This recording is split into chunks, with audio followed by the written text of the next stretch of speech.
ओम गंग गणपते नमो नमः। संक्षिप्त शिव पुराण कैलाश संहिता अध्याय 14 पढ़ने के अर्थों का विवेचन। वामदेव जी बोले, भगवान सदानंद संपूर्ण विज्ञान में अमृत के सागर, समस्त देवताओं को स्वामी महेश्वर के पुत्र, प्रणताति के भजन करते आपने कहा है कि पर्णों के 6 प्रकार के अर्थों का प्रज्ञान अभिष्ट वस्तु को देने वाला। ये 6 प्रकार के अर्थों का ज्ञान क्या है प्रभु? वे 6 प्रकार के अर्थ कौन कौन से हैं और उनका प्रज्ञान क्या वस्तु है? उनके द्वारा प्रतिपाद वस्तु क्या है और उन अर्थों का प्रज्ञान होने पर कौन सा फल मिलता है? पार्वती नंदन, मैंने जो बात पूछी है उन सबका सम्यक रूप से वर्णन कीजिए। सुब्रह्म स्कंद बोले, मुनि श्रेष्ठ, तुमने जो कुछ पूछा है उसे आदरपूर्वक सुनो। समष्टि और व्यष्टि भाव में महेश्वर का प्रज्ञान ही पूर्णार्थ का प्रज्ञान है। मैं इस विषय को विस्तार के साथ कहता हूँ। उत्तम व्रत का पालन करने वाले मुनीश्वर, मेरे इस प्रवचन से उन 6 प्रकार के अर्थों के एकता का भी बोध होगा। पहला मंत्र रूप अर्थ है, दूसरा यंत्र भावित अर्थ है, तीसरा देवता बोधक अर्थ है, चौथा प्रपंच रूप अर्थ है, पांचवा अर्थ गुरु के रूप को दिखाने वाला है और छठा अर्थ शिष्य के स्वरूप का परिचय देने वाला है।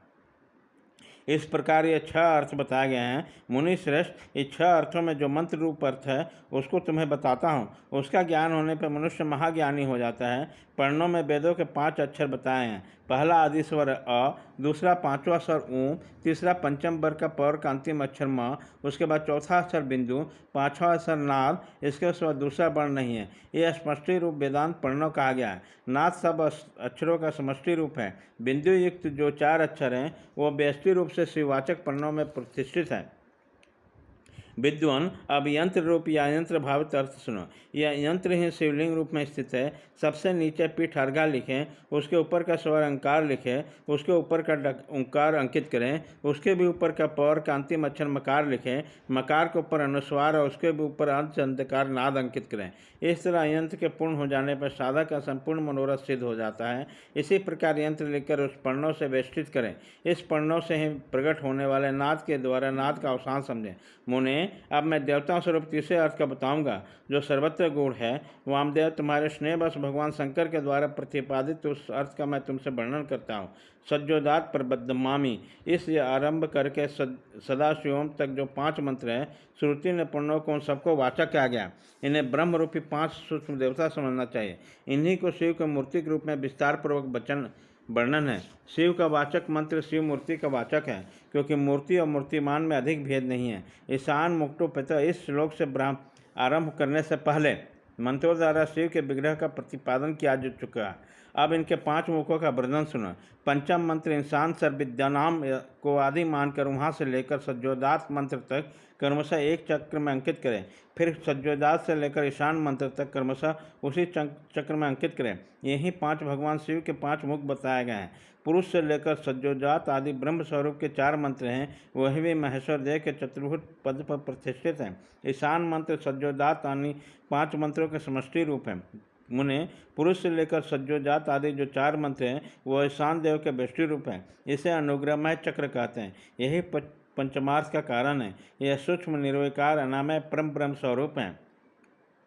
अनुग्रह भी 2 प्रकार का है। एक तो तिरोभाव, दूसरा 5 कृत्यों के अंतर्गत है।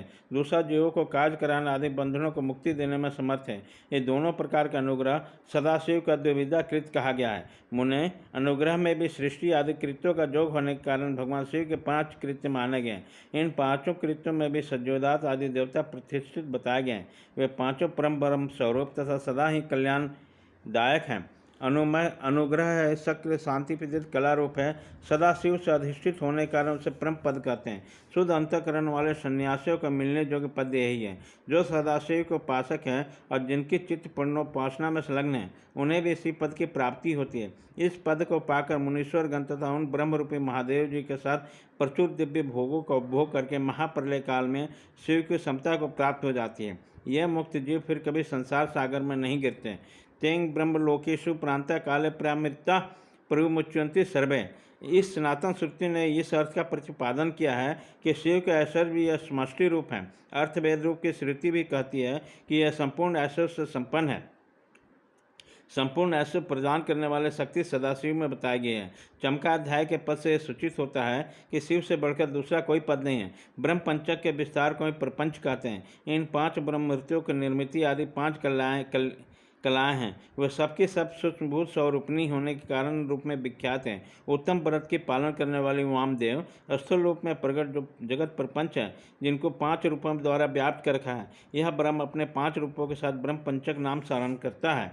मुनि श्रेष्ठ पुरुष, श्रोत्र, वाणी, शब्द और आकाश, इन पांचों को ब्रह्म ने ईशान रूप में व्याप्त कर रखा है। मुनीश्वर प्रकृति, त्वचा, पानी, स्पर्श और वायु, इन पांचों को ब्रह्म ने ही पुरुष रूप में व्याप्त कर रखा है। अहंकार, नेत्र, पैर, रूप और अग्नि, ये पांचों अघोरूपी ब्रह्म से व्याप्त हैं। बुद्धि, रसना, वायु, रस और जल, ये वामदेव रूपी ब्रह्म से नित्य व्याप्त रहते हैं। मन, नासिका, उपरस, गंध और पृथ्वी, ये पांचों सज्जोदात रूपी ब्रह्म से व्याप्त हैं। इस प्रकार ये जगत पंच ब्रह्म स्वरूप कहा गया है। यंत्र रूप में बताया गया कि जो शिववाचक प्रणव है वह नाद पर्यंत 5 वर्णों का समष्टि रूप है, तथा बिंदु युक्त जो 4 वर्ण है वह प्रणव के व्याष्टि रूप हैं।